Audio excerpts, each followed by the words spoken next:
Hey everyone, welcome to today's video. Today we're going to be looking at one more PvP question stemming from the conversation that we started yesterday. But before we jump in, I wanted to just request some of your support. Now, for those of you who know or who don't know, I'm trying to get to 1,000 subs on my second channel, doing some separate content, and I would need your help to go ahead and do that. The new channel is called Video Game Fight School. I have a link to it in the description, and I also have it on my other channel side in my homepage of the YouTube channel. Secondly, some people have been saying that they want to email me some concepts and some ideas regarding changes to the game, to email to the developers.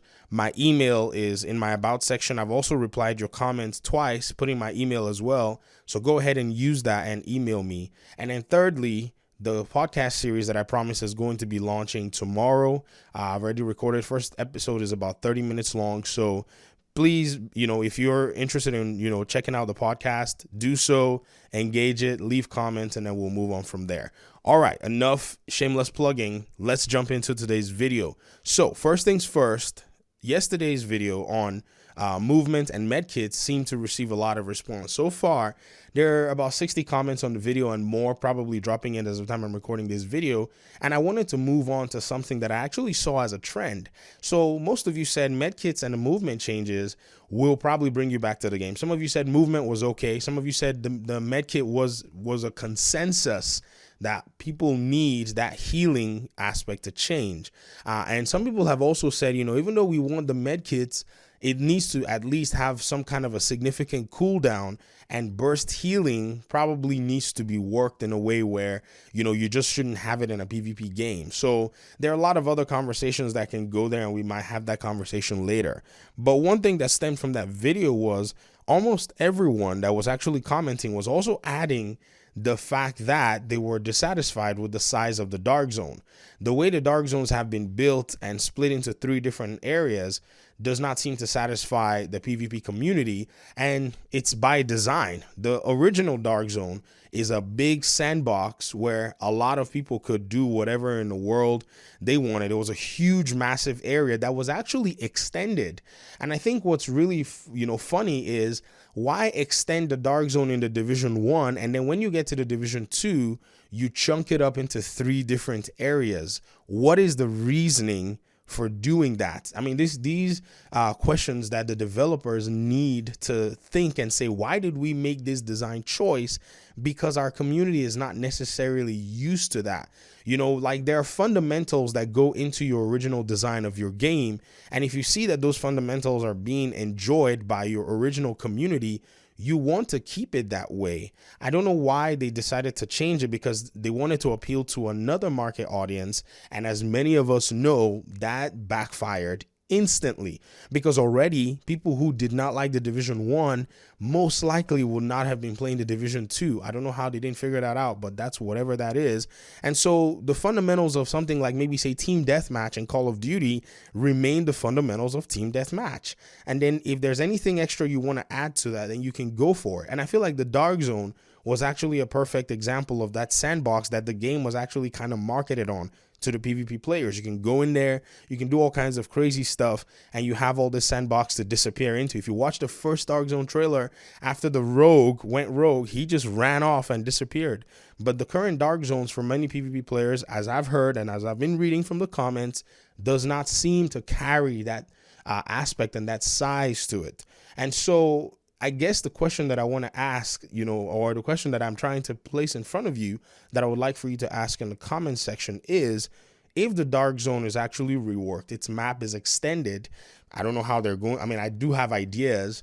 How in the world do you think, this will affect or influence you coming back to the game? Do you think you will come back to the game if the dark zone was actually made a bigger sandbox? So leave your answers in the comment section, because as many people have pushed back against the possibility of increasing the dark zone map size, you have to also admit that the developers in the past have also done map size tweaks. They increased the map size of the dark zone. They added some verticality to it to make it feel, like a huge area. Now that was New York architecture, but it is not impossible. I mean, the Division 2 needs to address all the areas of its game that is put in there. If they didn't want PvP, then they should not have put PvP, but they put the PvP in the game and expected for PvP players to move over to the Division 2. Julian Garrity was in an interview with the guy in the Video Game Awards guy, the guy that hosted during E3, in 2018, and he said, we're going to be supporting the Division 1, as long as players keep playing it. And he said these words, but we want players to eventually move to the Division 2.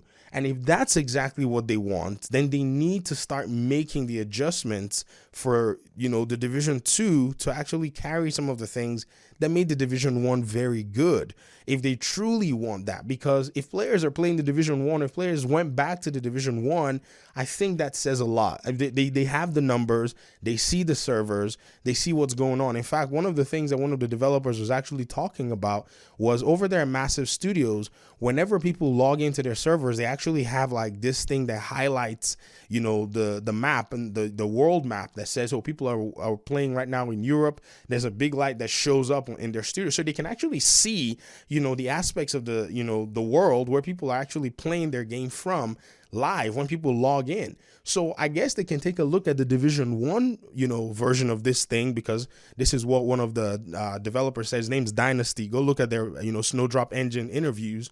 You'll see where he actually mentions that. So if they look at the Division 1 and they see people, still lighting up that little thing that indicates people are getting into the servers, then they need to understand that people are appealing to these original aspects of the Division 1. And so movement, medkits, DZ map size, and another thing I was also reading in the past video were skills and all of that, and high armor, damage, and all that. But I feel like that's another video that we need to come back to, because these topics are worth discussing. Because as much as I will tell you that I'm not a PvP player, I understand that there is almost no exclusive PvP player in the game, because many PvP players will play PvE and get the items that they want, because you can get those items hassle free. It's the way the game is designed. If you want to get an exotic weapon, many exotic weapons you can't even get inside the Dark Zone. I think it's only just the Pestilence. That's all you can get in the Dark Zone. But if you want to get anything other than that, maybe your Diamondback, maybe your Merciless, if you want to use that, those are PvE centric items. Or your Dodge City holster, those are PvE centric weapons. So I said weapons, sorry, gear or whatever, and weapons too. So this is where we are right now, where as many players as can be brought back to the game need to be brought back to the game. And so they need to address those aspects of the game. PvE is actually not so difficult to actually fix. I think players have already said the gear drops are trash. I played my classified missions. My goodness, I was still getting 2% critical hit chance and all this nonsense numbers. And I've said it before, those numbers do not appeal to players. Like, if you're still going to be getting low drops, what's the point in playing when you can just, keep? My build was still very good. The one that I left, just there on my characters, they're all so very good. For me, finding something else that will add 1 or 2 more percent points, it's not worth the running around and the farming currently. So they know what to do. They know that they need, and they've said it, that they're going to be bringing back max, well, they call them God rolls or whatever it is. But I think max rolled items are some of the things that we need to be seeing very soon. But then in the PvP side, they also need to address this, because as much as, I love PvE, I think bringing in, more people to play the game also works for everybody's advantage, if you understand what I mean. So that's pretty much my little spiel for this video. We'll continue the discussion as we're going on. Your comments are actually going to be, something where you can put as a record that these concerns were made known to the developers. And so, they don't have any excuse to say they didn't see anybody say anything like that. If they really want to jump into something like this, they have QA people that read Reddit comments, that take feedback from everywhere. They've told us to go submit on Ubisoft forums. Some of us don't want to go there. We just want to stick on YouTube or Reddit. And I think if it's going to be helpful, the developers are going to seek the help and going to find it wherever it is that they need. The community are the ones who play the games, apparently not the developers, so we get to see some of the things that they can't see. Even if they were playing it every day, we are just more people playing it than they are. And we get a lot more insight faster because we share it really fast as well. All right, that's my little talk. I'm going to get out of your hair. Thank you very much for your time and audience, and I'll see you in my next video.